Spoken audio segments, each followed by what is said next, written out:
While new details are continuing to emerge about the disappearance and apparent death of Jamal Khashoggi, a Washington Post columnist and critic of Saudi Arabia. Nebraska U.S. Senator Ben Sasse now calling for a full-scale international investigation. And Channel 8 Eyewitness News reporter Bryana Campbell is live in the Channel 8 newsroom. She's been covering this story very closely, has the latest details. Bri, great to see you this morning. Good morning, Owen and Nicole. The New York Times reports intelligence officials are increasingly convinced the Saudi Crown Prince had a hand in Khashoggi's death. The Washington Post, publishing a final op-ed piece written by journalist Jamal Khashoggi, received a day after he was reported missing in Istanbul.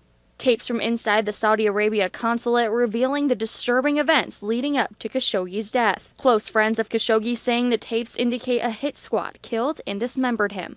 Senator Ben Sasse now calling for the tapes to be released and a full-scale investigation into what really happened. I think we're going to need an international investigation to get to the bottom of this. The American people and the people in the region need to have some understanding of facts that can be shared. Turkish authorities now releasing images of the 15 Saudis they say traveled to Istanbul the day Khashoggi went missing.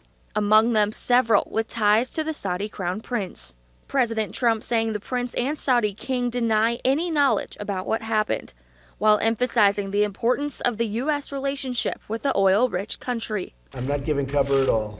With that being said, Saudi Arabia has been a very important ally of ours in the Middle East. Senator Sasse says he hopes the president and Secretary of State Mike Pompeo are listening to the findings of Turkish officials, and says the legislature is ready to take action if necessary. But I think the Saudis need to understand there's a big appetite in Washington to put lots of stuff on the table. This is not a small matter that will be swept under the rug.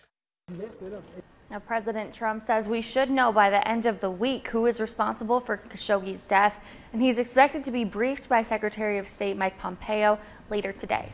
And Bri, once the world does get some more answers, it's going to be very interesting to see what the international fallout from all of this will be. Bryana Campbell reporting live from our newsroom this morning. Thanks, Bri.